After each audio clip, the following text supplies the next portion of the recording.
أعوذ بالله من الشيطان الرجيم بسم الله الرحمن الرحيم بسم الله والصلاة والسلام على رسول الله وعلى آله الطاهرين أما بعد اللهم اشرح لي صدري ويسر لي أمري واحلل عقدة من لساني يفقهوا قولي.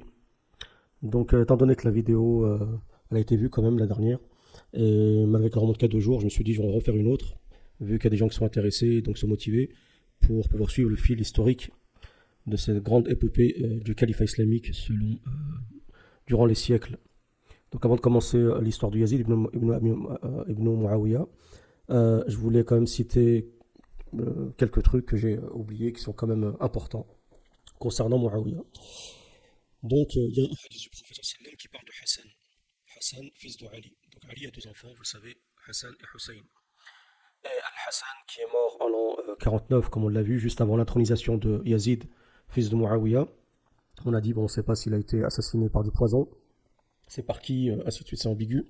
En tout cas, il est fort possible qu'il ait été empoisonné, comme l'a été le prophète lui-même, comme l'a été Abu Bakr, et ainsi de suite. Donc c'est limite, on va dire une belle mort pour un croyant. Et donc le prophète a dit, Inna ibni hada sayyidun. Donc ce fils que vous voyez en parlant de Hassan, c'est un sayyid. Un sayyid, c'est un titre honorifique. On va dire que c'est un monsieur, c'est quelqu'un, c'est un sieur, quoi. Et peut-être pour ça aussi que les chiites utilisent le titre honorifique de sayyid comme désignant tous les descendants de la famille du prophète sallam portant des turbans noirs. Et le prophète dit وَلَعَلَّ اللَّهَ أَن يُصْلِحَ بِهِ بَيْنَ فِيَتَيْنِ عَظِيمَتَيْنِ مِنَ الْمُسْلِمِينَ. Et peut-être que Dieu, par son biais, fera la paix, d'accord, entre 2 grands camps des musulmans, parmi les musulmans. Et c'est ce qui s'est passé. Al-Hassan a été la cause de la paix entre le camp de Ali et des chiites et des Omeyyades, malgré la réticence des 2 camps de chaque côté. Et le prophète a bien dit dans ce hadith 2 grands groupes parmi les musulmans, ce qui qualifie le camp de Muawiyah comme étant un camp musulman. Et lorsqu'on regarde la vie de Ali, radiallahu anhu, on se rend compte que Ali ne considérait pas le camp de Muawiyah comme étant un camp d'apostats, comme étant lui-même apostat, ainsi de suite. Parce que quand vous faites face à un camp, où vous combattez un camp d'apostats, d'accord, ce qu'on appelle al-murtaddoun, il faut savoir que dans l'islam, il y a des règles spécifiques aux apostats. Et on sait que durant le combat entre Ali et Muawiyah, ces règles n'ont pas été appliquées. Par exemple, avec l'apostat, s'il y a un blessé, il faut l'achever. D'accord. Si l'ennemi bat en retrait, eh ben, avec les apostats, il faut les poursuivre. Avec les musulmans, c'est le contraire. Le musulman qui bat en retrait, il faut le laisser. S'il est blessé, il ne faut pas le finir, ainsi de suite. Et pour un prisonnier, c'est pareil.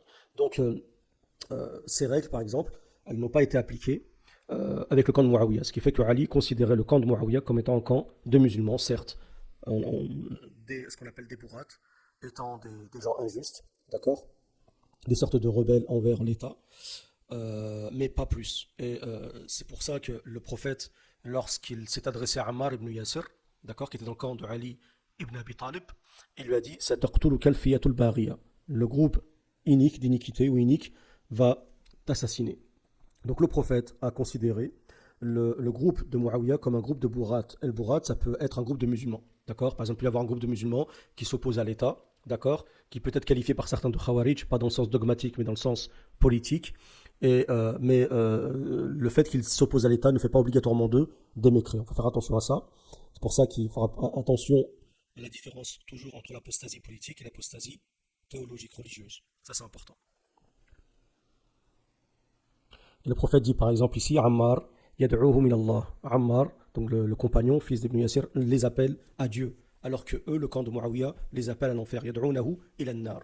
Donc le fait que le prophète les considère comme un groupe d'iniquité, ayant fait un grand péché et méritant peut-être l'enfer pour certains, pour une durée que seul Dieu connaît, peut-être qu'ils seront pardonnés, ça ne nous regarde pas, ne fait pas d'eux obligatoirement des mécréants, il faut bien comprendre. D'accord. Donc Ali ne les a pas considérés comme un groupe d'édargondés, de kuffars, d'hypocrites, ainsi de suite, simplement de bourrat. D'accord. Et les bourrats dans l'islam, les bourrats ont des règles spécifiques. D'accord.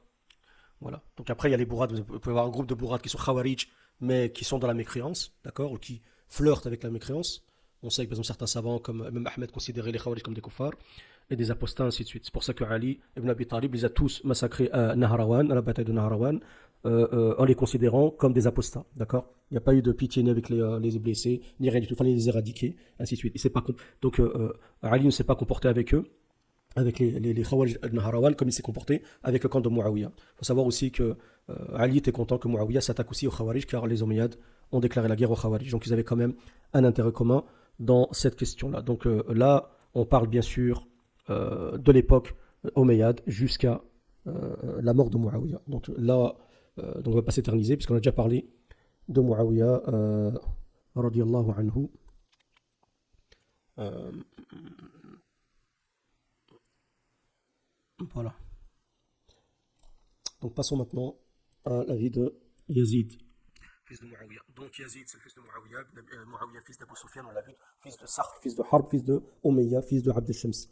On en a parlé la dernière fois, de la filiation, ainsi de suite. Sa mère s'appelle Maysoun, d'accord, fille de Bahdal al-Kalbiya, c'est une tribu de Kalb, d'accord. On a parlé de cette tribu.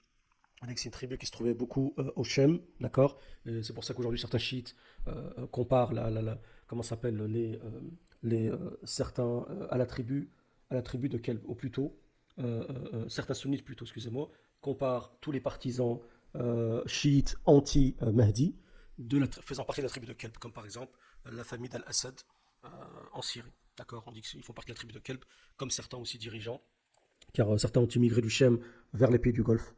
Et certains dirigeants du Golfe seraient des descendants de cette tribu de Kelb, dont Muawiyah et son fils ont pris des épouses. Yazid a grandi donc comme un bédouin. Donc il faut savoir qu'il a une vie comme un bédouin, il a grandi dans le désert, ainsi de suite, parce que sa mère, elle ne supportait pas la vie dans le luxe du Shem, ainsi de suite. Bon, c'était une bédouine, elle était habituée à vivre comme ça, donc la vie bédouine, ainsi de suite, donc elle n'a pas voulu rester au Shem. Donc il a grandi avec une éducation à la bédouine, à savoir en donnant une importance à la langue arabe, d'accord, l'éloquence dans la langue arabe, apprendre les poèmes, ainsi de suite. Donc il était très fort, était très éloquent dans le poème, dans la façon de s'exprimer. C'est pour ça qu'ils ne le comparent. Ils disent que c'est celui qui a clos la poésie, l'éloquence poétique de Imr al-Qais. Et il est dit que donc son père a insisté pour lui enseigner certains principes comme l'équité, le bon comportement, le fait de bien se comporter avec les gens, ainsi de suite. Donc moi je ne sais pas ce qu'il en est exactement. Comme je vous dis, moi, ma politique, on a des faits historiques, c'est de s'attacher aux faits historiques qui nous sont rapportés, bien sûr avec un certain recul, comment dire, en essayant de s'adapter au contexte de l'époque et avec une certaine mesure. Faire attention à ne pas accepter n'importe quel rapport, parce que par exemple, sur Muawiyah, il y a pas mal de mensonges en disant qu'il buvait de l'alcool, qu'il vendait des idoles aux hindous, voilà, ainsi de suite. Donc ça c'est faux. Si Muawiyah buvait de l'alcool, aurait fait ne serait-ce que quelque chose qui aurait pu être un argumentaire pour Ali face à lui, croyez-moi que Ali aurait utilisé cet argumentaire pour coaliser les musulmans contre Muawiyah. Donc Muawiyah, si les musulmans, les compagnons ont été, il y a eu une scission entre les compagnons concernant Muawiyah, c'est que Muawiyah, justement, il avait une bonne image. Autrement, ça n'aurait pas été aussi difficile pour Ali de combattre Muawiyah. Donc son père a essayé, bien sûr, et ça c'est ce que tout père ferait, surtout quelqu'un qui veut que son fils lui succède, donc il essaie de lui transmettre toutes les valeurs qu'il considère être des valeurs, ainsi de suite. Donc il l'a préparé pour ça, pour être calife, d'accord, comme on prépare un roi, hein, les princes, hein, vous savez comment c'est, donc ils ont des professeurs pour apprendre les langues, les ruses de guerre, l'art militaire, l'art de la gouvernance, ainsi de suite. Donc il faut savoir que Yazid, fils de Muawiyah, a quand même, comment dire, on a dit que la dernière fois que Muawiyah l'a envoyé pour combattre les Byzantins à Constantinople, d'accord, il l'a envoyé plusieurs fois au Hajj, faire le Hajj. Parce que tout ça, c'est des actes qui sont vus par plusieurs personnes et ça donne une image extérieure, d'accord, à Yazid. C'est comme si Muawiyah préparait Yazid pour le futur, pour l'après Muawiyah. Alors, donc il a essayé de lui donner comment ça s'appelle, une stature militaire, de guide, ainsi de suite.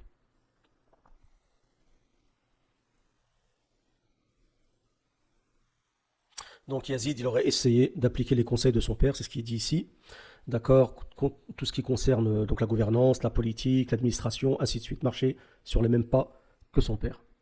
Lorsque Muawiyah est mort, donc ils ont comment dire, ils ont désigné son fils Yazid. On avait expliqué que certains étaient réticents, d'accord, et que Muawiyah a dû se bouger pour essayer justement de coaliser la majorité des musulmans dans les différentes régions entre l'Irak, l'Arabie et le Shem, pour faire acte d'allégeance à Yazid, ce qui n'était pas une tâche facile, surtout au Hijaz, parce qu'à la Mecque et Médine, les partisans, il y avait encore la famille du prophète sallam, les grands compagnons, ainsi de suite, les fils des 4 califes dans leur ensemble.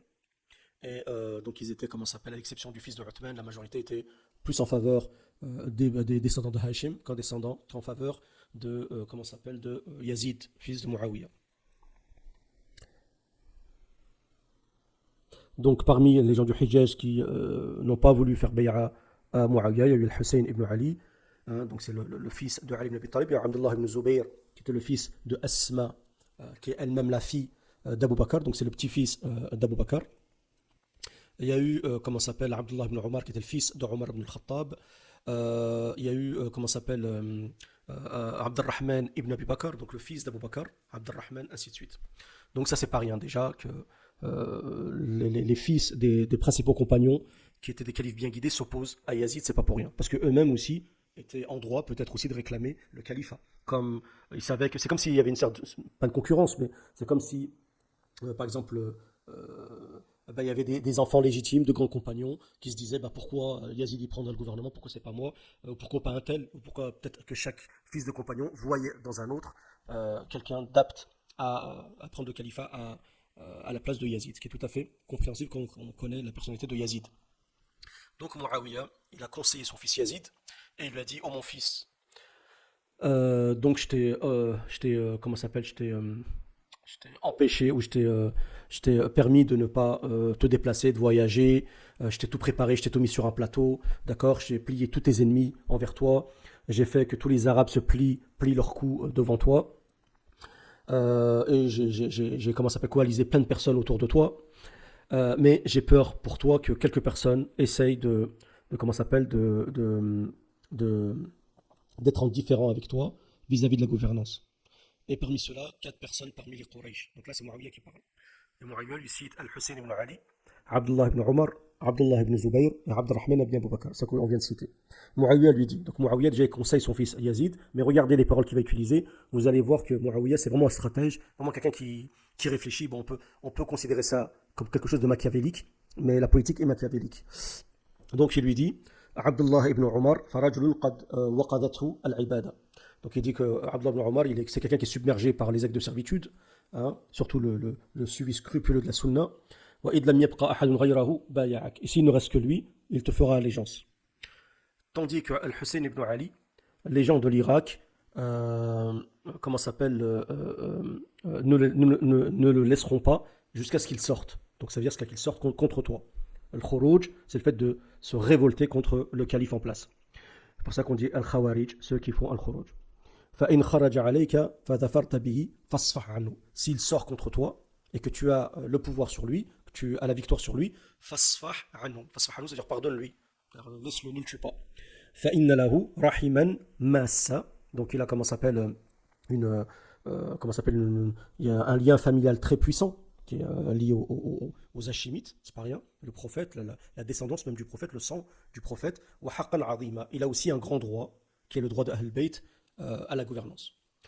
وَأَمَّا ibn Abi Bakr, tandis que le fils d'Abu Bakr, فَرَجُلٌ إِنْ رَأَى أَصْحَابَهُ صَنَعُوا شَيْئًا صَنَعَ مِثْلَهُ. S'il voit ses compagnons faire une chose, il fera comme eux.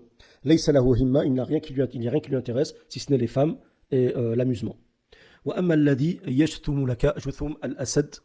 Et celui qui peut se retourner contre toi comme le ferait un lion, وَيُرَاوِرُكَ مُرَاوَرَةُ الثَّعْلَبِ. Et qui peut utiliser la ruse du loup, d'accord, le loup est très rusé. فَإِذَا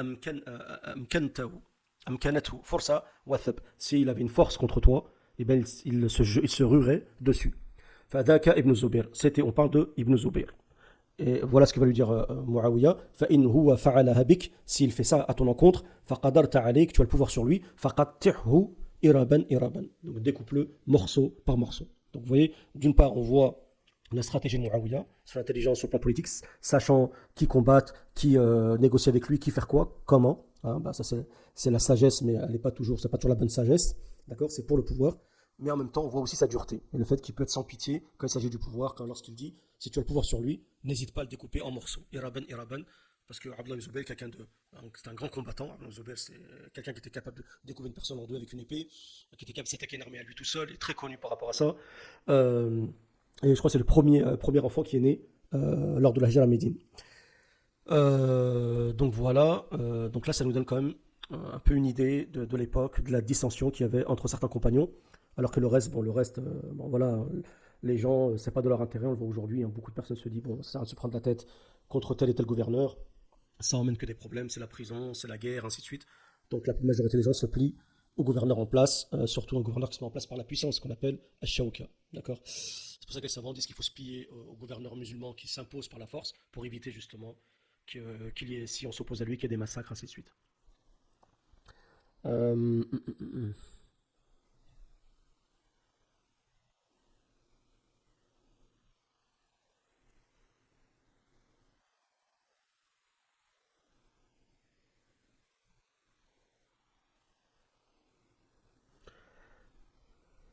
Il y a encore la même parole qu'on a citée tout à l'heure, selon des versions différentes.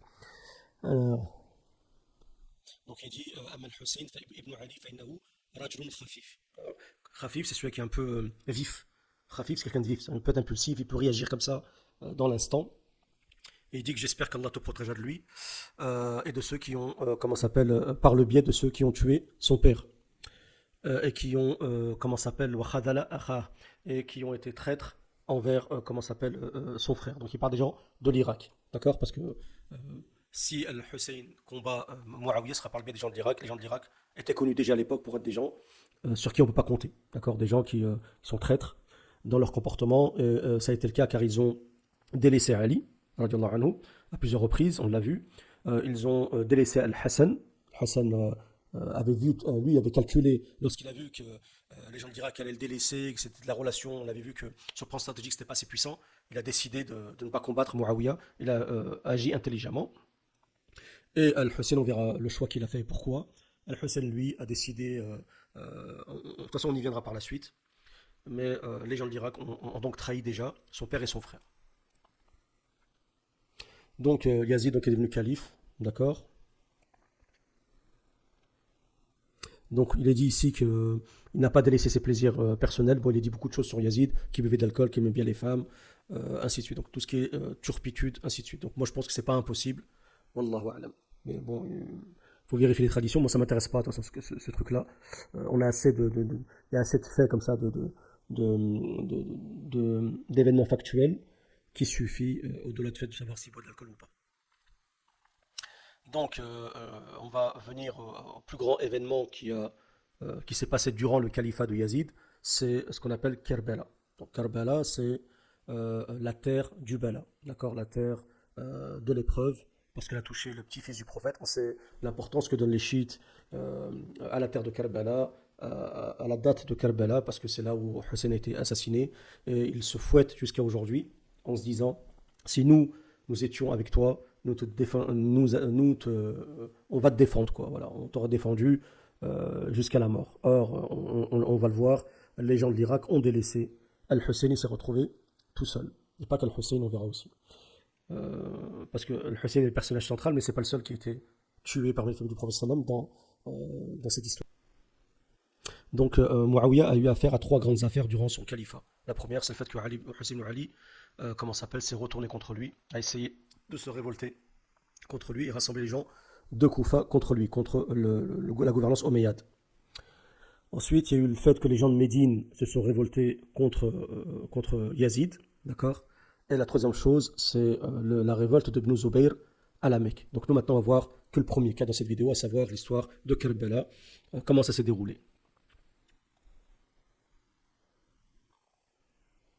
Donc Muawiyah, il avait désigné à Koufa quelqu'un qui s'appelait Nu'man ibn Bashir. D'accord. Il avait désigné à Koufa. Koufa, c'est une ville en Irak. Et donc c'était le pouvoir sur les Irakiens, le pouvoir omeyyade sur les Irakiens. Mais Nu'man ibn Bashir avait, lui, si vous préférez, il ne voulait pas s'opposer au petit-fils du prophète sallallahu alayhi wa sallam. D'accord. Donc il faisait comme s'il n'avait rien vu. Voilà, malgré qu'il était dans la gouvernance omeyyade et qu'il devait appliquer les ordres de Yazid, ben lui, quand il s'agissait du prophète, du petit-fils du prophète, il voulait pas se mêler, d'accord, de peur, justement, d'être en porte-à-faux vis-à-vis de la religion. Donc il y a eu une sorte comment ça s'appelle, d'engouement chiite en Irak, en faveur quand je dis chiite, c'est le partisanisme envers la famille du prophète, en l'occurrence ici le fils du prophète sallam al-Hussein, le petit-fils du prophète sallam al-Hussein, parce qu'on a dit qu'Al-Hassan lui a été assassiné, je crois que c'est en l'an 49 de l'Hégire, donc je crois 1 ou 2 ans avant l'intronisation de Yazid. Donc il restait qu'Al-Hussein. Al-Hassan n'était pas là pour réclamer son dû concernant le califat.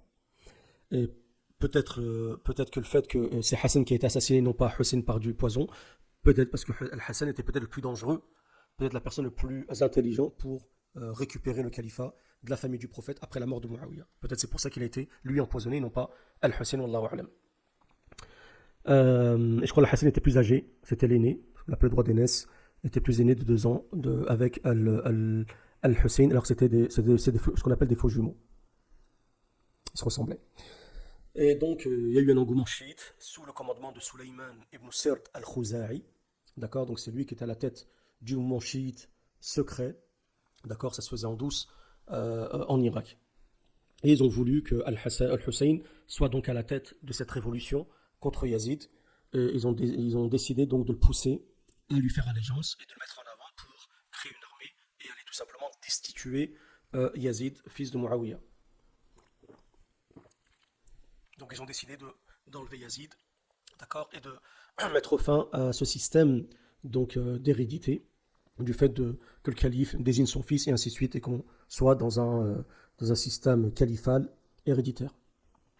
Donc pour ceci, il y a eu un écrit, ce qu'on appelle un kitab, qui a été un message qui souvent est envoyé de manière secrète, d'accord, que le message ne soit pas lu par les Omeyyades. Un message qui a été envoyé à qui? Al-Hussein. Donc ils ont expliqué dans ce message quelle était la situation politique à l'intérieur de Koufa, à l'intérieur de l'Irak, comment ça se passait, ainsi de suite. Ils ont dû bien expliquer la situation politique. Vous ne pouvez pas faire une révolution sans savoir qu'est-ce qui se passe politiquement, qui est à la tête de quoi, qui fait quoi, ainsi de suite. Les points stratégiques et tout ça. Et donc Sulayman... Donc Soliman a montré à Al-Hussein sa détermination à prendre le pouvoir si Al-Hussein acceptait ceci. Et dans son message, il a utilisé certains vocabulaires bien choisis, comme Al-Imama, Al-Khilafa ou Al-Mahdiya.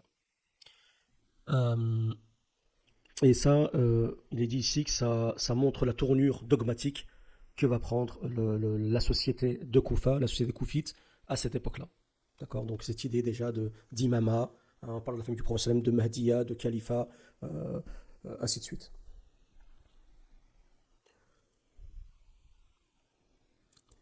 Alors, donc des notables parmi Al-Koufa ont écrit plus de 50 messages, d'accord, tous envoyés à la Mecque, pour pousser Al-Hussein à se rendre à Koufa et le pousser à se révolter contre Yazid.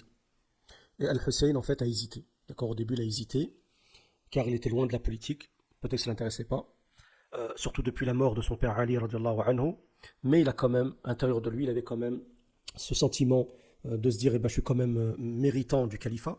Le fait que mon père, on ne lui a pas laissé bien appliquer le califat, le fait que je suis un descendant du prophète, et ainsi de suite, que je suis plus pieux que Yazid. Et ça, il n'y a pas de mal là-dedans, surtout quand la personne est bien intentionnée, et que son intention, c'est d'appliquer tout simplement la sunna. Alors...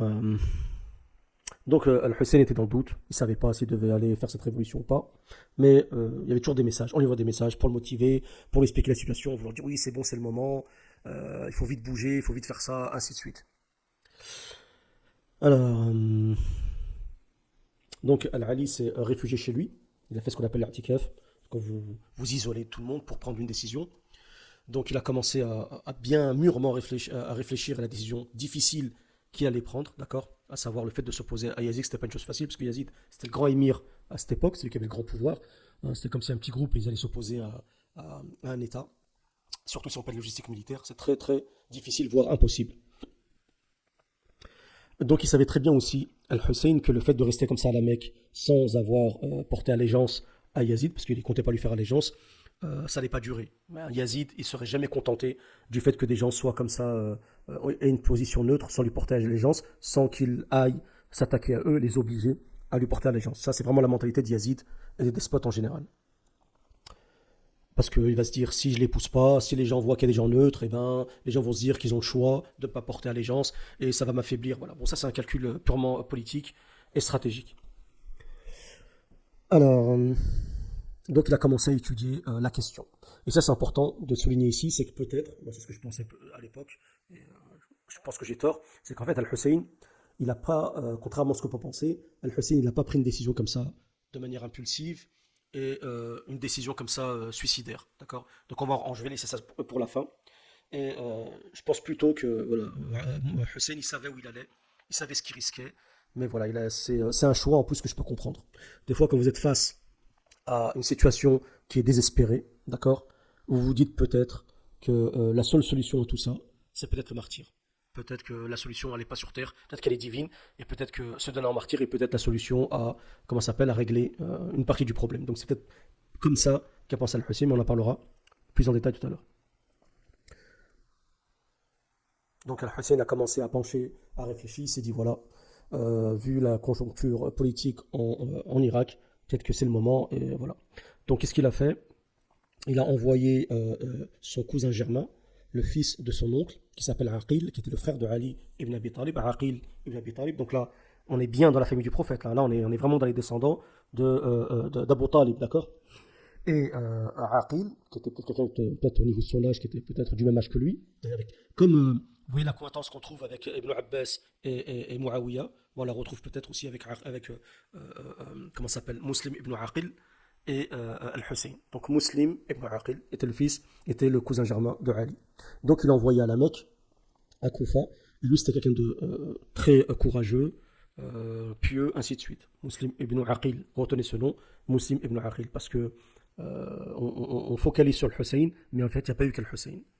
Et j'entends pas beaucoup les chiites focalisés sur Muslim ibn Aqil. Malheureusement, il y a toujours comme ça dans les histoires un héros, et c'est pas un mal, et des personnes comme ça qui ont fait peut-être une grande partie de la chose, mais qui sont délaissées par l'histoire. L'histoire est souvent injuste, même les gens sont injustes, dans la majorité. Alors, donc il a envoyé pour savoir ce qu'il en était exactement de la position en Irak, savoir le leitmotiv des gens, la motivation, c'est important. Quand vous vous engagez avec des gens dans une révolution, il faut être sûr que les gens qui s'engagent, qui sont derrière vous, ils ne vont pas vous délaisser. D'accord. Et c'est souvent le problème lorsqu'il s'agit de s'opposer à un État, surtout c'est un État qui est dur, qui a une réponse violente, ben, les gens en général ils vous tournent le dos, vous vous retrouvez tout seul. Il y a plein d'exemples dans l'histoire.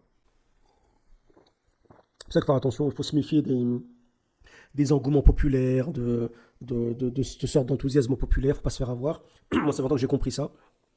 Parce que des fois, il y a des gens, bon, ils vous chauffent, ainsi de suite, derrière vous, ainsi de suite. Bah, à la fin, quand vous avez une galère, vous vous retrouvez tout seul. Il n'y a plus personne. D'accord. Ces mêmes personnes, c'est comme si, subhanallah, elles avaient disparu. C'est comme si il y avait un nuage et voilà, il a été chassé par le vent. Vous ne comprenez rien du tout. Alors, quand vous êtes dans l'action à l'intérieur, vous êtes aveuglé. Il y a une sorte d'ennevrissement. Vous êtes enivré. Et vous avez l'impression que voilà, que la victoire elle est là, que vous avez des gens solides avec vous, vous allez gagner, ainsi de suite. Donc il a, comment s'appelle, l'a demandé aussi à Muslim ibn Aqil de prendre l'allégeance en secret, d'accord, enfin que les gens lui portent allégeance, mais tout ça se fait de manière très secrète pour pas que ça parvienne aux oreilles de Yazid. Mais bon, on sait qu'Yazid est puissant et qu'automatiquement tout chef d'État, ben, il a des espions, hein, c'est comme ça, des espions un peu de partout. Il y a toujours, c'est dur quand il y a un mouvement d'ampleur qui est aussi grand qu'une révolution, c'est difficile que ça soit hermétique à 100%. Alors,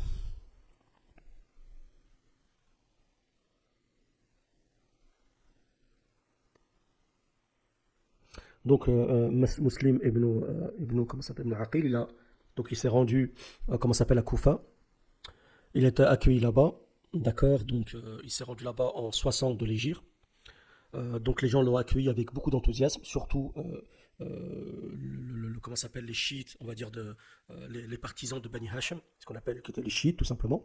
Bon, ça soit c'était avant le schisme dogmatique qui s'est transformé en un schisme rafidiste, comme s'est transformé le partisanisme thoratique en partisanisme talmudique. C'est à peu près la même chose. Il y a beaucoup de ressemblances.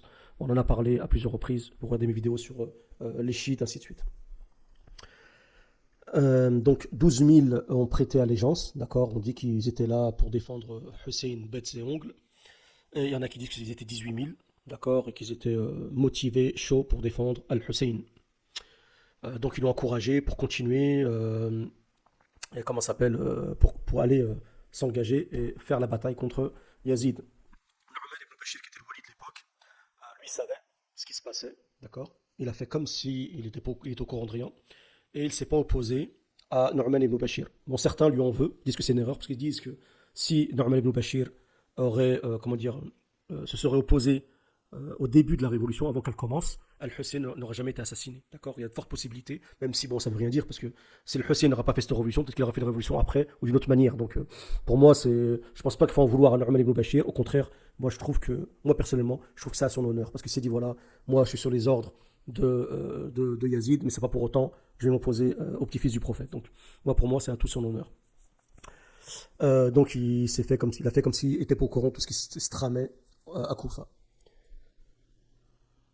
Donc ils ont fait acte d'allégeance à Hussein. Et Muslim al-Aqil lui a présenté une bonne situation politique à Koufa, toute propice donc, à cette révolution. Donc les partisans omeyyades, les Omeyyades, les partisans omeyyades, ils se sont rendus voir Bashir ibn Nu'man pour dire voilà, bon, qui était quelqu'un comment dire, de modéré face à la famille du prophète, de s'attaquer, de s'opposer à cet engouement chiite en Irak. C'est ce que lui a refusé. Donc qu'est-ce qu'ils ont fait? Ils ont écrit tout simplement à Yazid qui se trouvait à Dimashq, à Damas, en lui disant voilà, regarde Nu'man ibn Bashir ibn Nu'man, il se mêle pas, il fait rien, alors qu'il y a des choses qui se trament. Donc qu'est-ce qu'il a fait Yazid? Il a tout simplement relevé de ses fonctions Nu'man. D'accord, donc Bashir ibn Nu'man, et il a mis à sa place Ubaydullah ibn Ziyad. D'accord, et on a vu que Ubaydullah ibn Ziyad est le fils de Ziyad, et on a vu aussi que, quand on a parlé de Muawiyah, que Ziyad était un des commandants armés à l'époque, comment ça s'appelle, pendant la gouvernance de Muawiyah en Irak. Donc c'est juste son fils qui reprend la relève, comme Yazid après la relève de Muawiyah. Donc Ubaydullah ibn Ziyad est devenu le wali de Koufa, et aussi de Bassora. Et il était connu comme quelqu'un de dur, d'intransigeant, et comment s'appelle, Yazid lui a ordonné de détruire, de combattre, de repousser, d'emprisonner, tout ce que vous voulez, de tuer Muslim ibn Aqil, tout en sachant que Muslim ibn Aqil, on l'a dit, est un descendant de Abd al-Muttalib, d'Abd al-Muttalib et d'Abu Talib, et comment s'appelle, c'est le frère de Ali, c'était pas n'importe qui. Donc, Ubaydullah, donc il a appliqué ce que lui a dit Yazid, d'accord. Alors, donc il a réussi à canaliser toutes les dissensions tribales qu'il y avait à Koufa. C'était un peu ce qu'arrivait à faire Muawiyah, on le sait. Il arrivait toujours à gérer, parce qu'il y a plusieurs tribus, et à cette époque c'était beaucoup tribal, d'accord. Les gens réagissaient de manière tribale. C'est comme dans les quartiers, hein. Dans les quartiers, là, ils sont en faveur d'un tel quartier. Des fois, il y a juste une rue qui peut séparer deux quartiers qui sont la guerre. Moi, j'ai vu ça quand j'étais jeune. Donc, que dire de tribus arabes.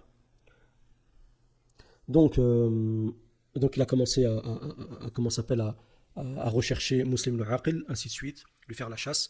Donc, Muslim avait très peur pour lui. Il est parti se protéger dans la maison de quelqu'un qui s'appelle Hani ibn Urwa al-Muradi al-Mudhashi. Donc, c'est quelqu'un qui s'appelle Hani. Il faut retenir juste son nom, Hani ibn Urwa. Et c'était quelqu'un notable parmi les gens de Koufa, d'accord.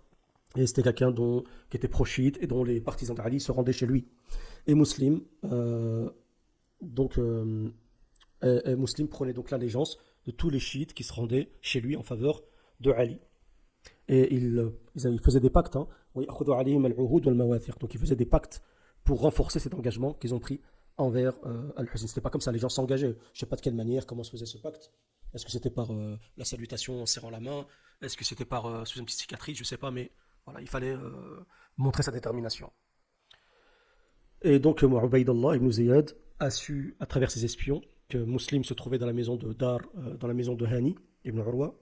D'accord, donc il l'a convoqué, il a dû se rendre, ainsi de suite. Muslim a refusé, donc il a dû l'encercler de manière militaire, l'attraper, l'emprisonner, ainsi de suite. Alors, tac.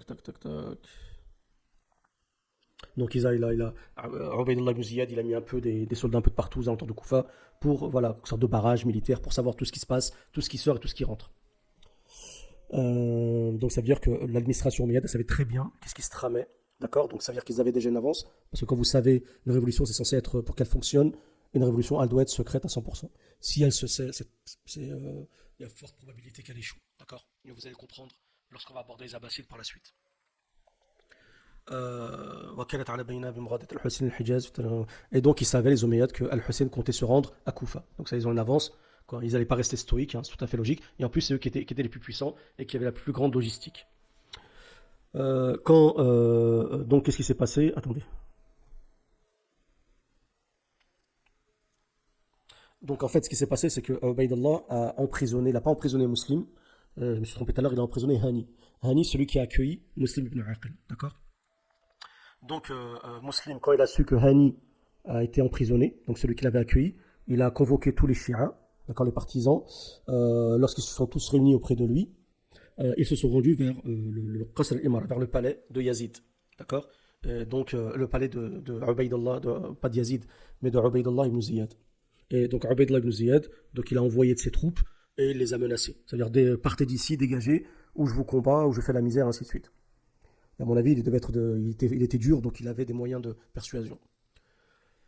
Donc ensuite, qu'est-ce qui s'est passé? C'est que Muslim, il s'est retrouvé tout seul, il ne savait plus où aller, parce comment ça s'appelle, il se rendait chez Hani, et Hani a été tué, d'accord, par Ubaydullah ibn Ziyad, d'accord, donc c'est quelqu'un dénotable de Koufa, donc il ne pouvait plus se rendre chez lui. Donc il s'est retrouvé dans une sorte de quartier des Bani Jabillah, de la tribu de Kinda. Mais on l'a balancé, tout simplement. On l'a balancé auprès du Wali. Et donc on l'a attrapé et on l'a tué. Donc ils ont tué Muslim et Ibn Aqil. Donc ça, c'était déjà le premier martyr, le premier assassin de Yazid. C'est direct ou direct, c'est pareil. C'est sous son commandement, donc il est responsable. Et donc là, ça a été le premier massacre, premier assassinat de la famille du Roi. Ça a commencé avec Muslim Ibn Aqil et non pas avec Hussein ibn Ali.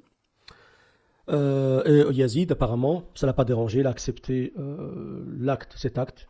Bon, il a accepté l'acte du fait d'avoir assassiné Muslim ibn Aqil. Donc il est entièrement responsable de ça déjà. Donc aujourd'hui, il aura déjà des comptes à rendre vis-à-vis de Muslim ibn Aqil. Et donc il a écrit à Ubaydullah ibn Ziyad, qui était le wali de Koufa, il lui a dit il m'est parvenu que le Hussein ibn Ali va se diriger vers l'Irak. Il a dit donc envoie les espions, les éclaireurs et comment ça s'appelle met des casernes militaires, des points militaires, un peu de partout, ce qu'on appelle al-masalih. Wahtaris ala dhann. Donc soit aux aguets, d'accord. Wa khud ala tuhma. Quiconque tu doutes de lui, d'accord, il est en position d'être accusé d'être du côté de Hussein, n'hésite pas. Mais il a dit غير ألا تقتلوا إلا من قاتلك. Et Yazid lui dit mais par contre ne combat que celui qui te combat, ne tue que celui qui ne te tue. D'accord? Donc ici, si on se base sur cette parole de Yazid, ce commandement de Yazid, on pourrait dire que Yazid, c'est pas lui qui a tué Al-Hussein. Parce que le Hussein, on va le voir, Hussein, c'est pas lui qui a tiré le premier, il s'est pas comporté directement en combattant vis-à-vis de Ubaydullah ibn Ziyad et des Omeyyades. Donc normalement, d'après la consigne de Yazid, Hussein n'aurait pas dû être assassiné. Malgré ça, vous allez voir que c'est pas suffisant. Voilà. Parce que si moi, je suis dur comme Yazid, que je suis un despote, ainsi de suite, si un de mes commandants, il n'écoute pas mon ordre, je le tue. Voilà, tout simplement. Donc, il était censé pas tuer Al-Hussein, que si Al-Hussein se met à combattre. C'est un peu logique, si quelqu'un vous combat, ben, vous n'allez pas rester, vas-y, tue-moi. Logiquement, vous allez vous défendre, d'accord? Après, au-delà du fait que, dès le départ, si vous êtes dans le droit chemin, on passe à autre chose. Donc, Muslim ibn Aqil, donc son cousin germain, a envoyé une lettre à Koufa pour expliquer que bon, c'était à la faveur de Hussein, les gens là-bas étaient en sa faveur, que donc les gens étaient motivés. On avait vu que plus qu'environ 12 000 personnes étaient prêtes à porter allégeance à Al-Hussein pour se retourner contre Yazid. Et donc Al-Hussein a décidé de se rendre en Irak, d'accord, malgré le conseil, la nasiha de Abdullah ibn Abbas, comme ici, et d'autres qui aimaient, comment s'appelle, comme Ibn Abbas qui était un peu proche, qui avait des connaissances qui s'entendaient avec Muawiyah, qui était le père de Yazid, donc avec les Omeyyades, mais qui en même temps aussi aimait la famille du prophète, parce que lui-même fait partie de la famille du prophète, parce que c'est le fils de l'oncle du prophète. Donc il a conseillé à Al-Hussein de ne pas se rendre là-bas, d'accord, et de faire attention, surtout, il lui a dit, fais attention comment ça s'appelle, à toutes les, comment dire, à toutes les alliances tribales qu'il y a en Irak, d'accord? Donc, faut prendre ça en compte. Par exemple, celui qui ont contacté Al-Hussein, qui lui ont dit de venir, par exemple, étaient des tribus qui provenaient du Yémen, d'accord?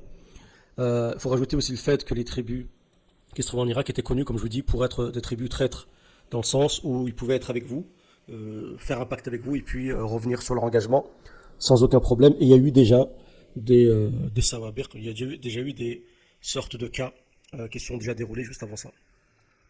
Donc Ibn Abbas lui a dit, si vraiment tu es déterminé à te rendre à Koufa, d'accord, il lui a dit, n'y va que lorsque tes partisans ont commencé déjà à se retourner contre Yazid.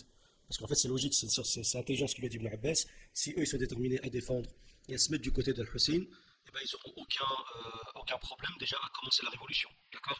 Sachant qu'une révolution armée, eh ben, surtout contre Yazid, il va y avoir une répression, il va y avoir du sang qui va couler, ainsi de suite. Ça montrera en tout cas leur sincérité dans leur engagement dans cette révolution. Donc ça permettra aussi à Al-Hussein de savoir si vraiment il peut compter sur ces gens-là ou pas. Mais si Al-Hussein se jette, se rend là-bas en sachant que le fait qu'il se rend là-bas directement de Médine pour aller à Koufa va être pris comme un affront, d'accord, un affront militaire contre Yazid et un début de révolution, et bien sûr ça va se terminer dans le sang. Donc c'est pour ça qu'Ibn Abbas lui a donné ce conseil très intelligent. Il lui a dit aussi, il lui a conseillé aussi d'aller au Yémen et de comment s'appelle de se protéger là-bas, vu qu'il y a des tribus yéménites étaient de son côté, d'accord. Donc d'essayer de se protéger par ces tribus yéménites, par son peuple et comment s'appelle aussi se protéger par tout le camp de son père, donc on appelle les Shia, qui étaient en faveur de comment s'appelle de son père. Donc on sait qu'il y a les chiites se trouvent en Irak et en Iran actuellement, je vous parle, hein. Mais il y a aussi des chiites au Yémen, comme les Zaïdites par exemple, ou les Houthis, comme aujourd'hui on sait que les Houthis par exemple sont des chiites, d'accord, ils sont plus pro-iraniens que pro-saoudiens. Donc on voit qu'en fait le schéma n'a pas vraiment changé avec les siècles. Et donc Ibn Abbas se dit voilà, va te rendre à la Mecque si tu veux, mais à deux conditions, d'accord, laisse-les déjà débuter la révolution, et toi rends-toi au Yémen et protège-toi là-bas. Comme ça, si en cas il y a un pépin, et ben voilà, tu as une base arrière, ainsi de suite. Mais le Hussein a ignoré le conseil d'Ibn Abbas et il est sorti donc avec sa famille et quelques compagnons à lui, et il est sorti le 9e de Dhul Hijjah, At-Tasi' min Dhul Hijjah, donc ce qui correspond à At-Tasu'a, donc avant le Ashura, et c'était en l'an 60 de l'Hégire, ce qui correspond au mois d'août, d'accord, de l'an 680. En fait c'est un jour de commémoration dans le sens où on va pas se fouetter, on va pas voilà, mais c'est le fait de dire voilà, on sait qu'à cette date-là, il y a eu le petit-fils du prophète sallam qui est mort en martyr, et on va voir que ce martyr n'a pas été vain et que ça a eu des conséquences. Donc il s'est rendu avec sa famille, je crois qu'ils étaient 70, quelque chose comme ça, et des compagnons à lui, en direction donc de l'Irak. Et parmi les compagnons, les fils de compagnons du prophète, comme Ibn Abbas lui a dit vas-y si tu veux, mais à des conditions, il y en a carrément, ils ont encouragé Al-Hussein à engager une révolution contre Yazid. Parmi eux, il y a Abdullah ibn Zubayr. D'accord, on a vu qu'Abdullah ibn Zubayr était on va le voir d'ailleurs par la suite, et lui aussi un adversaire de Yazid et des Omeyyades. Et parce qu'il considérait que c'était pas assez pieux, ainsi de suite, il avait une vision d'un émirat un peu plus pieux que eux, et puis sûrement il se pensait aussi lui légitime pour avoir un émirat. Quand on voit Yazid aussi, pourquoi pas moi, pourquoi pas un tel. Alors, donc il a encouragé Al-Hussein de se rendre en Irak. Et donc pendant le moment où Al-Hussein essaie de se rendre en Irak, Ubaydullah ibn Ziyad, ce qui avait été mis, on l'a vu, en Irak, à la place du calife Nu'man ibn Bashir, parce qu'il était un peu modéré, lui était un peu plus dur, et il a commencé, lui, Ubaydullah ibn Ziyad, à chasser les chiites, donc tous les partisans, il a commencé en fait à préparer le terrain, et il a commencé à faire la guerre aux chiites, aux partisans d'Al-Hussein et de Ali. Donc il y a eu, il y a eu une sorte de contre-révolution en Irak, engagée par les Omeyyades. Et donc on va dire que le courant politique, le vent politique a tourné en faveur, en réalité, à cette période-là, en faveur des Omeyyades. Parce qu'ils ont tout de suite compris qu'il fallait éliminer tout partisanisme de la famille en faveur de la famille du prophète, sallallahu alayhi wa sallam. Et ils ont tué 2 grosses têtes parmi les dirigeants donc du chiisme de l'époque, et ça a donné un grand coup, ça a cassé un peu l'élan chiite, hein. Quand vous avez des gens qui sont motivés, qui sont déterminés pour une révolution par exemple, et que vous avez deux grandes têtes, par exemple, qui disparaissent ou qui se font, je sais pas, torturer ou assassiner, ça calme les gens, ça calme tout de suite. Parce qu'en fait, souvent dans les révolutions, les gens, eh ben, ils ont besoin comment ça s'appelle, de leaders, ils ont besoin de guides sur lesquels ils peuvent se reposer, ainsi de suite. Alors qu'une révolution qui repose sur une personne, c'est une révolution qui n'a pas encore une vraie révolution, même si ça sont des révolutions au marché. Pour moi, c'est des révolutions qui sont basées non seulement sur un dogme solide, mais sur des personnes qui croient en ce dogme et qui sont sincères. C'est-à-dire chacun est un élément indépendant et capable, lorsque vous avez chaque personne qui constitue cette révolution est capable de se dire, je suis capable de mener moi tout seul cette révolution, vous avez gagné toute révolution. D'accord? Si vous avez par exemple 1 sur 100, sur 1000 qui dit, ben moi je suis capable de foncer tout seul et que les restes sont des gens, ce qu'on appelle qui sont des sortes de groupes de moutons comme ça qui suivent la masse, ainsi de suite, d'accord, qui suivent en fait qui observent où c'est que la force se dirige, la puissance se dirige. On peut pas compter sur ces gens-là, ça veut dire qu'on va nécessairement vers une perte.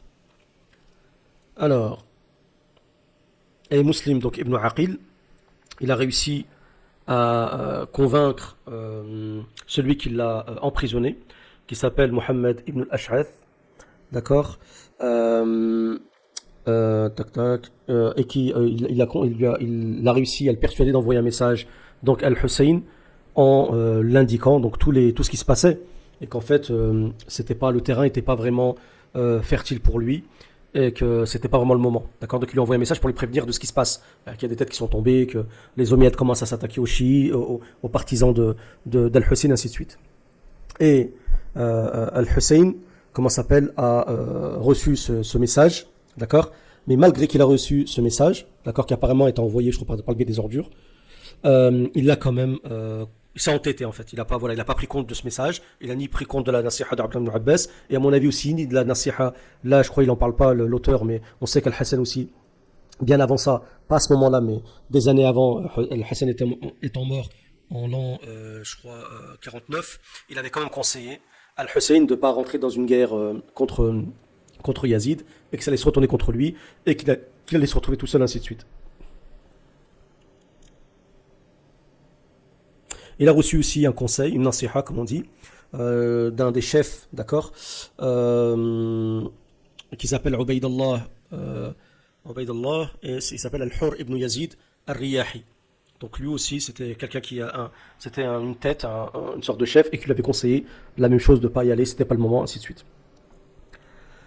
Donc le Prêtre Hussein, il a commencé à se persuader que bon, c'était pas vraiment le moment opportun pour se rendre à Koufa. Il a voulu, donc il a commencé à se dire, bon, je vais rentrer à la Mecque et je vais pas m'opposer à Yazid. Mais ce qui s'est passé, c'est que les frères, et souvent ça arrive des fois, vous avez des influenceurs qui rentrent dans l'histoire comme ça. Il y a des paramètres des fois qu'on prend pas en compte. Et ce qui s'est passé, c'est que les frères de Muslim ibn Aqil, d'accord, ils lui ont demandé de défendre, de venger leur frère. On sait que Muslim ibn Aqil, on a dit, avait été, mis en prison, avait été emprisonné par les Omeyyades, et je crois par la suite il a été assassiné, il a été tué, on l'avait eu. Donc ils lui ont demandé à Hussein de défendre, de venger leur frère, d'accord. Donc ça, ils ont dû lui dire comment, il est de ta famille, c'est toi qui l'as envoyé, maintenant il faut que tu assumes, ainsi de suite, ce genre de phrases qui peut, être suffisant pour quelqu'un qui a des principes pour aller décider de ne pas rebrousser le chemin et de se dire peut-être qu'il faut qu'il finisse ce qu'il a commencé. Alors, donc il a repris donc son chemin en direction du nord, d'accord, sous la surveillance de l'armée de Ubaydallah ibn Ziyad, les espions, les éclaireurs, qui ont vu que donc Al-Hussein se dirigeait vers Al-Karbala, vers Koufa. Et quand il est arrivé dans un endroit qu'on appelle Karbala, Omar ibn Sa'd ibn Abi Waqqas, il a été envoyé, d'accord, de la part du Wali, voilà, pour régler le problème avec Hussein. Et il lui a donné, il est venu avec des ordres clairs de la part du Wali. Et il lui a dit, voilà, il faut que tu fasses bay'a à Yazid. T'as pas le choix, en fait, voilà. Maintenant, ça y est, il faut que tu fasses bay'a à Yazid. Et donc, il Hussein avait compris qu'il était arrivé à un point crucial, un point déterminant, d'accord, et que maintenant, il n'y a plus de marche arrière. Donc, Hussein, il a proposé, d'accord, donc certaines choses à Omar ibn Sa'd, il a proposé certaines clauses pour pouvoir mettre fin à ça. Il lui a dit, donc laisse-moi retourner d'où je suis venu, d'accord? Soit tu me laisses retourner d'où je suis venu, soit, comment ça s'appelle, je fais bay'a à Yazid, d'accord? Mais à condition que Hussein puisse lui exposer son affaire, d'accord?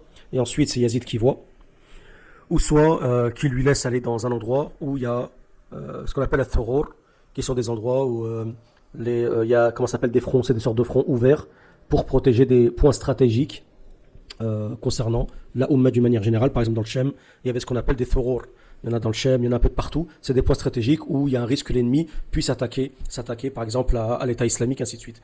Donc, Hussein avait demandé en quelque sorte, laisse-moi aller dans un endroit comme ça éloigné où il y a une ouverture, où il y a un djihad. Comme ça, voilà, je ne fais pas Bé'a Yazid et je peux aller faire mon djihad là-bas tranquille. Et puis voilà, personne n'embête personne. C'était les 3 points qu'il a proposés. Donc, soit tu me laisses retourner où je suis venu, et il n'y a pas de problème. Soit je fais Bé'a, mais il y a une condition que je rencontre Yazid et que je prêche ma cause, et c'est lui qui voit. Ou soit tu me laisses aller dans un thurur, dans un thar, une sorte de thar, ça veut dire trou en fait, mais c'est un point stratégique comme ça, une sorte de front. Faut s'imaginer une tranchée, quoi. Donc ces conditions qu'a posées Al-Hussein, d'accord, n'allaient pas fonctionner parce que de toute façon l'envoyé sur Omar qui était venu vers Hussein avait des ordres clairs. C'était soit comment s'appelle, Hussein se rend sans condition, d'accord, et comment s'appelle, il se rend à Yazid, d'accord, donc il se fait prisonnier, d'accord, ou soit il est combattu. Et il n'y a pas d'autre, il n'y a pas d'autre, il n'y a pas d'autre issue, il n'y a pas d'autre choix. Voilà, c'était ça, c'était les ordres, c'était ça. Donc en fait, ce qu'il a dit Hussein, c'est ça.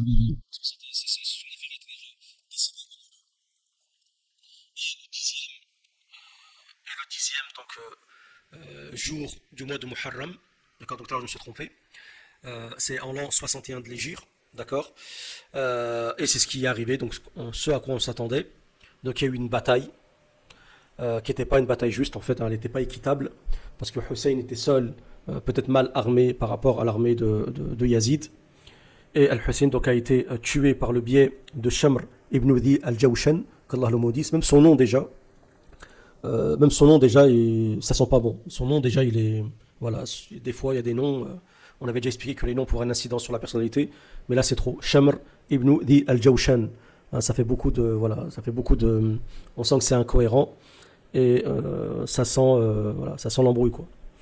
Et donc il a, comment ça s'appelle, il a motivé les soldats pour attaquer Al-Hussein, et donc il a non seulement tué Al-Hussein, mais il lui a coupé la tête. Et 72 partisans de Hussein ont été tués, d'accord, durant cette bataille. Et personne en Irak, à Koufa, parmi les autres, tous les partisans qui avaient dit à Al-Hussein de venir, ils ont sûrement entendu que Hussein se rendait et qu'il y a une bataille. Personne n'est parti défendre Al-Hussein parmi tous ces milliers. On avait 12 000 environ qui étaient prêts, qui vont faire les gestes. Parmi ces 12 000, personne n'est parti défendre Al-Hussein, et personne n'est parti non plus à l'instant faire une guerre comme ça, tuer des soldats d'Omeyyad en vengeance du sang d'Al-Hussein. Ça s'est fait par la suite, mais sur l'instant, il n'y a rien eu. Donc on peut dire que Al-Hussein a été trahi, a été délaissé par ceux qui se considèrent ses partisans al-Shia. Et c'est d'ailleurs pour ça que les chiites, jusqu'à aujourd'hui, s'excusent de cette traîtrise en se fouettant. C'est pour ça que tous les jours de Ashura, les chiites se fouettent, d'accord, avec des épées jusqu'à faire couler le sang, en regrettant le fait qu'ils n'avaient pas défendu Al-Hussein, et ils disent, si nous étions avec toi ce jour-là, on t'aurait défendu. D'accord? Mais bon, ça c'était si nous étions, on connaît les si, c'est comme les gens en enfer, si nous étions, si nous revenions, nous aurions fait des actes ainsi de suite. Mais en fait, c'est apparemment dans leur gène, voilà, ainsi de suite. Donc on ne peut pas compter déjà, je pense que les chiites ne peuvent pas compter déjà sur les chiites d'Irak par exemple. Wallahu a'lam, bien sûr, voilà, c'est pas une règle en fait, c'est pas une règle absolue non plus. Alors, donc Al-Hussein a été tué, on a ramené sa tête à Ubaydallah qui était le wali, et le wali a envoyé la tête à Yazid, d'accord, à Damas, avec non seulement il a envoyé les femmes d'Al-Hussein, son fils, Al-Hussein avait un petit-fils qui s'appelait Ali, et ils ont envoyé donc les femmes d'Al-Hussein, le fils de Hussein, avec la tête de Hussein, ils ont tous envoyé à Damas. Et ce qu'il a dit, c'est que Yazid a eu les larmes aux yeux quand il a vu la tête d'Al-Hussein, et il a dit je me serais suffi de ton allégeance sans te tuer. Maudit soit Ibn Sumayya, Ubaydallah ibn Ziyad, qu'Allah le maudisse. C'est ce que Yazid dit, hein. Ce qu'on retrouve dans l'histoire. Et par Allah, si j'aurais été lui, donc Ubaydullah ibn Ziyad, je l'aurais pardonné, j'aurais pardonné Al-Hussein. Donc ça, pour moi, c'est de l'hypocrisie, c'est des paroles qui veulent rien dire. Il y a un moment où les actes sont révélateurs, les actes parlent d'eux-mêmes. Ça sert à rien de parler, ça sert à rien de bablater. C'est comme si une personne, je sais pas, c'est comme si une personne, par exemple, elle vient, on lui dit, tu balances un tel, sachant que s'il balance un tel, eh ben ça va avoir des répercussions de ouf. Pas un petit truc, mais un truc vraiment grave qui peut donner lieu à ce que la personne, par exemple, elle prend permis de tuer, elle se fasse tuer, ainsi de suite. Alors que la personne, si par exemple elle se tait, ben, il n'y a pas vraiment il y a pas vraiment, elle risque pas grand chose. Et qu'ensuite, la personne vient te voir et elle te dit, voilà, excuse-moi, t'avoir balancé, ainsi de suite. Donc c'est, si j'aurais fait ça, si jamais, si j'aurais su, si. Donc tous ces si, ça sert à rien. Et à un moment, les actes eux-mêmes sont révélateurs. Et, donc le fait que Yazid avait déjà donné des ordres clairs à Ubaydullah ibn Ziyad de repousser Al-Hussein, on sait très bien que quand vous mettez un wali comme Ubaydullah ibn Ziyad, qui est un chef militaire connu pour être dur, et on a mis lui exprès parce que celui qui était avant lui était modéré vis-à-vis de la famille du prophète. Donc Yazid savait pertinemment que ça pouvait se tourner comme ça, parce qu'à l'époque c'était comme ça. Voilà, souvent, surtout avec les Omeyyades, ça se finissait comme ça, hein, par un bain de sang, ainsi de suite. En l'occurrence, si c'était Hussein n'était pas seul, il est accompagné parmi des membres de sa famille. D'accord, il y a beaucoup de la famille du prophète, beaucoup de membres de la famille du prophète qui ont été tués durant cette bataille, et c'est pas rien. Et voilà ce que le seul regret, le seul mécontentement qui a émané d'Yazid, c'est cette phrase, c'est tout. Mais par la suite, il n'a rien fait. Il n'a rien fait pour montrer sa sincérité. S'il aurait été sincère, par exemple, Yazid, s'il aurait aimé, il aurait respecté, il aurait su qui est le Hussein, petit-fils du prophète 5, qu'est-ce qu'il aurait fait? La moindre des choses, c'est qui tue Ubaydullah ibn Ziyad. Et l'autre, comment il s'appelle, Shamr ibn Dil Jawshan, qui le tue aussi. Voilà. Ça, c'est la moindre des choses. C'est deux têtes qui sont responsables. S'il aurait fait ça, on aurait dit, bon, allez, c'est peut-être qu'il est sincère, peut-être que lui, il ne l'a pas voulu. Et voilà, ça aurait peut-être été un acte qui aurait peut-être. Mais là, le fait qu'il n'a rien fait, ça prouve qu'en fait, il a approuvé d'une manière indirecte, d'une manière tacite, ce qu'ont fait Ubaydullah ibn Ziyad et Shamar ibn Dil Jawshan, qu'Allah les maudisse. D'accord. Et là, on peut les maudire pour ce qu'ils ont fait Al-Hussein ibn Ali. C'est différent. Donc là on ne parle pas de Muawiyah, on parle de Yazid, c'est différent. Et ensuite, qu'est-ce qu'il a fait? Il a ordonné de bien s'occuper des femmes d'Al-Hussein, c'est de la poudre aux yeux. Quand vous êtes émir ou calife, surtout parmi les Omeyyades, vous avez de l'argent, c'est facile de donner des cadeaux pour calmer l'affaire, ainsi de suite. Souvent, il y en a qui font ça. On se rappelle de l'histoire de Salman, Mohammed ben Salman, qui avait tué Khashoggi, et qui pour calmer l'affaire, il a donné des maisons à ses frères, à son fils, je crois à ses enfants, il leur a donné des maisons, il leur a donné de l'argent pour calmer l'affaire. On voit que les choses ne changent pas. Chez ces genres de princes et de rois, c'est toujours la même politique. Donc il a réussi sa mission de repousser, on va dire, l'un des adversaires les plus redoutables sur le plan politique. Et faut savoir qu'il y a eu des conséquences, d'accord, le Karbala a eu des conséquences. Al-Hussein savait très bien, à mon avis, il devait se dire peut-être à 90% qu'il allait au martyr, mais je pense qu'à un moment, comme j'expliquais la dernière fois, c'est une sorte de choix. Des fois, on sait qu'on peut perdre, d'accord, dans l'instant, sur un plan militaire, mais qu'on peut gagner sur le plan des idées. Il faut savoir que la mort d'Al-Hussein a eu un impact sur des siècles. Jusqu'à aujourd'hui, vous avez par exemple des Iraniens, par exemple, commémorent le martyr d'Al-Hussein et veulent venger Al-Hussein jusqu'à aujourd'hui contre des gens qui ne sont nécessairement pas en lien, d'accord, ni sur le plan comportemental, ni sur la responsabilité du sang d'Al-Hussein avec ce qui s'est passé. Et pourtant, vous avez des gens comme ça qui veulent se venger, même après des siècles. D'accord, ils font porter le chapeau à des gens qui sont venus, je ne sais pas combien de siècles après. Et ça, c'est pas juste en réalité. C'est une façon de penser que je trouve qui est pas très juste. On la retrouve chez les Juifs qui en veulent aux Romains, à Rome de les avoir fait souffrir durant une longue période de l'histoire. On ne peut pas en vouloir à un petit-fils de ce qu'a fait son arrière-grand-père, à part si lui-même fait des actes qui vont dans le même sens et est fier de ce qu'a fait son arrière-grand-père. Là, peut-être, c'est discutable.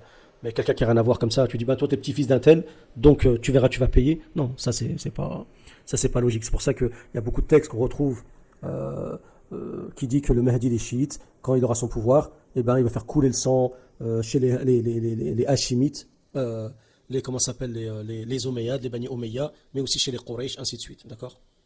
Et tout ça, Tout ça, c'est injuste, d'accord? Au point où ils disent qu'ils vont faire ressortir de leur tombe Abu Bakr et Omar et les tuer, et voilà. Donc ça a eu des conséquences. Ça a eu des conséquences, on va voir par la suite, des conséquences politiques, des conséquences dogmatiques, d'accord? Car le martyr de Hussein, ça va devenir carrément un des dogmes de la pensée chiite.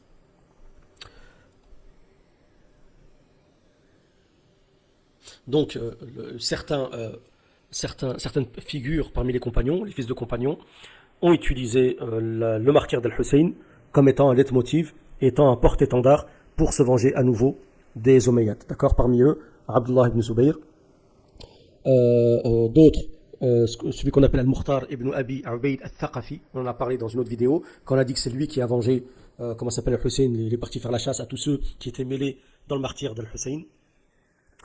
Donc ça a créé des petits mouvements révolutionnaires comme ça. Donc vous voyez, c'est comme si Al-Hussein, le martyr d'Al-Hussein, même s'il a perdu cette bataille face au Wali de Koufa, il a quand même gagné une certaine guerre dans le fait il a mis un esprit de vengeance et une volonté de victoire dans le cœur de la famille du prophète depuis son martyr. Et ça n'a pas fait la même chose avec par exemple avec Hassan. Au contraire, le Hassan, la famille du prophète ont mal accepté le fait qu'il accepte de capituler face à Muawiyah, qu'il accepte la paix, ainsi de suite. D'accord? Donc c'est comme si vous aviez deux façons de penser. D'une part, des gens qui cherchent uniquement la paix, à appliquer la religion, à faire que la paix sociale elle se concrétise, que l'islam ait pu être appliqué, et puis voilà. Et d'autres qui veulent la victoire, mais en passant par une sorte de vengeance, par la vengeance tout simplement. Comme c'est le cas des chiites. Donc nous, on ne nie pas qu'il y a eu des vengeances, qu'il y a eu des injustices, excusez-moi. On ne nie pas qu'il y a eu de l'oppression. C'est comme par exemple avec Saddam Hussein. Saddam Hussein a été injuste envers les chiites.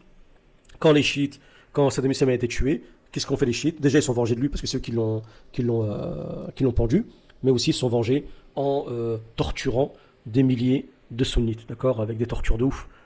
C'est ce que l'injustice, et ben à un moment, elle emmène quoi? Elle enclenche une sorte de cycle interminable de vengeance, ainsi de suite. Donc, faire attention à ça. Donc, malgré les conseils de Abdullah ibn Abbas, comme on a vu, Al-Hussein était déterminé pour faire ce qu'il devait faire. Pour lui, c'était un devoir, c'était un combat de la vérité contre l'injustice, même si c'était comment ça s'appelle, les forces, c'était inéquitable, mais pour lui, c'était une obligation. Donc, il a porté sur lui le fardeau de la justice, d'accord? Parce que c'est vrai, quand on regarde comment ça s'est passé, il y a une grande injustice, en réalité pas que vis-à-vis d'Al-Hussein en tant que personne, mais ça faut bien le comprendre. Je pense pas que Hussein disait je veux le pouvoir pour moi, pour être émir, pour mon père. Non, moi je pense que c'est au-delà de ça, c'est de redonner le pouvoir à des gens pieux, à des gens qui sont aptes à appliquer l'islam comme il se doit, d'accord? Je pense que faut concevoir la chose comme ça. Ne pas se dire non, c'est des gens qui voulaient le pouvoir pour eux. Abdullah ibn Zubayr, il veut être émir pour lui, comme Al-Hussein, ainsi de suite, comme Al-Hassan, ainsi de suite. Non, je pense pas. C'était des gens d'un degré de piété. Je pense pas, c'était des gens ascètes dans leur vie. Je pense qu'ils s'en foutaient du pouvoir. Je pense pas que c'était le pouvoir qui les intéressait, ou autre chose parmi des choses de dunya. Et en plus, beaucoup de personnes, notamment à Médina Mecque, étaient contre Yazid parce que, voyaient en Yazid cette pensée, ce dogme d'hérédité. D'accord, de se dire, c'est une royauté qui se donne de père en fils, d'accord. Alors qu'en fait, ça se faisait pas à l'époque, c'était pas dans les. Et ça, c'était, comment dire, un des prétextes ou une des raisons pour lesquelles beaucoup voulaient se retourner contre Yazid ibn Muawiyah. Donc le martyr de Hussein, qu'est-ce que ça a créé? Ça a créé une sorte de mouvement lié à un regret, d'accord, à une tristesse dans le cœur de ces Irakiens qui ont senti, qui se sont rendus compte du mal qu'ils avaient fait à Al-Hussein, parce que c'est eux qui l'ont motivé, ceux qui l'ont appelé, et ils ont su qu'ils l'avaient trahi. Et ça, c'est, voilà, des fois, le regret, ça peut te pousser à faire un acte encore plus fort que ce que tu étais censé faire, d'accord? Et ça, c'est important à comprendre, parce que ça a créé, voilà, ça a lancé une sorte de mouvement, jusqu'à aujourd'hui, on l'a dit, par le regret, et ça a aussi créé plusieurs mouvements. Donc il faut savoir qu'après le martyr d'Al-Hussein, les gens du Hijaz ont rejeté la bay'a déjà de Yazid directement. Ils ont rejeté Yazid, ils ont rejeté son allégeance, ça les commençait déjà, c'est quelque chose de grave déjà, hein, surtout à l'époque. Et ça a créé aussi un mouvement avec, on avait dit, avec Mukhtar ibn Ubayd al-Thaqafi, qui lui s'est attaqué à Yazid et à son armée. Et c'est devenu, Al-Hussein est devenu aussi le porte-flambeau de tout mouvement révolutionnaire chiite dans l'histoire.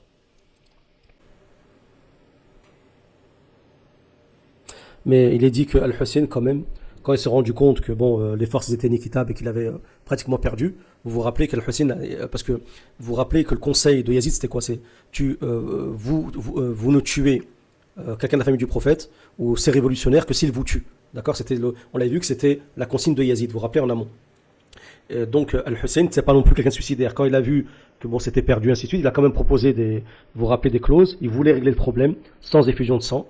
Mais voilà, malheureusement, les autres, ils étaient en position de force et aucun respect pour la famille du prophète ni pour Al-Hussein. Donc ils ont versé le sang d'Al-Hussein et sa famille. Donc ça, c'est aussi important à savoir. Faut pas qu'on se dise, voilà, bon, Al-Hussein, c'est quand même quelqu'un de suicidaire, qui réfléchissait, pour le faire passer pour quelqu'un qui réfléchit pas, ainsi de suite. Non, c'est pas comme ça. Simplement, quand l'injustice, elle est puissante, il y a un moment, ben, la personne, elle choisit peut-être une position qui est un peu désespérée, tout en sachant que c'est désespéré sur le plan terrestre, mais sur le plan céleste, elle est gagnante, parce qu'elle est du côté de la vérité, et ça aussi, c'est un impact. Peut-être un impact plus puissant que si c'est une victoire purement terrestre. C'est comme par exemple, vous connaissez l'histoire d'Ashab al-Ukhdud, des gens de la tranchée, qui ont été jetés dans le feu, parce qu'ils avaient dit... ils avaient clamé la gloire d'Allah Azza wa Jal, d'accord, et ils ne disaient plus gloire à notre roi, mais gloire à Allah. Ils ont été jetés dans une tranchée. Comme le disait trop tôt, quand on voit ça de manière apparente, on a l'impression que c'est une défaite, une pure défaite à 100%, parce qu'ils ont tous été jetés dans un fossé, tous ceux qui croient en Dieu. Mais en fait, on a vu que par la suite, ça a eu des répercussions, mais qui se sont, ça a été, comment dire, des causes qui ont propagé le tawhid, l'unicité de Dieu par la suite. C'est comme les gens de la caverne, ainsi de suite. Beaucoup d'actions comme ça. On croit en fait, on voit comme des défaites, mais en fait c'est des victoires. Donc lui il dit, est-ce qu'on doit considérer, comment s'appelle, que la sortie d'Al-Hussein contre l'Yazid, est-ce que c'était quelque chose qui était bien? En fait c'est une bonne chose ou pas? Donc il dit, si on doit voir la question sur un plan politique et militaire, il dit que c'est une erreur. L'auteur, il dit on voit que c'est une erreur. Parce que la victoire, elle a des conditions, d'accord, et le fait de vouloir se faire tomber le pouvoir omeyyade, ben, il ne pouvait pas se faire de cette manière-là. Et lui, il dit que, c'est ce qu'il dit, hein, mais il dit aussi en même temps que le ar-rajih, c'est la vraie position. Il dit, c'est de dire que la position politique et militaire qu'on vient de citer à l'instant, elle n'était pas, absente de l'esprit d'Al-Hussein. Hussein savait très bien que militairement, il fallait faire comme ça, il fallait s'y prendre comme ça, que politiquement, il fallait s'y prendre comme ça. D'accord? Mais, comme il est dit ici, il y avait un choix à faire. Soit c'était de donner la prévalence à la victoire sur la mort, ou de donner la prévalence à la mort sur la victoire. Et qu'est-ce qu'il a choisi? Hussein a choisi la mort sur la victoire. Une victoire peut-être qu'il pensait être partielle, pas assez puissante à ses yeux. Et peut-être aussi qu'il savait que les gens d'Irak allaient le trahir, ainsi de suite. Et puis il dit, si on doit regarder cette question-là d'une vue, d'un angle purement religieux, il a dit que ça a donné lieu donc à des massacres, un génocide parmi les musulmans, une grande division parmi les musulmans. Et il dit qu'on voit ces conséquences jusqu'à aujourd'hui. Quand on voit par exemple la dissension qu'il y a aujourd'hui entre sunnites et chiites, c'est pas rien. Surtout aujourd'hui, parce qu'aujourd'hui il y a une sorte d'apogée, d'accord. Donc les chiites, c'est tout un peuple aujourd'hui, c'est toute une hégémonie qui est immense. Et à un moment il y aura bien un conflit et ça va être un massacre. Donc vous voyez que les conséquences, en fait, elles sont énormes. Mais il y a un consensus, d'accord, de la majorité des musulmans qui considèrent qu'Al-Hussein est mort martyr et opprimé, d'accord. Ça, il y a il y a unanimité sur ça.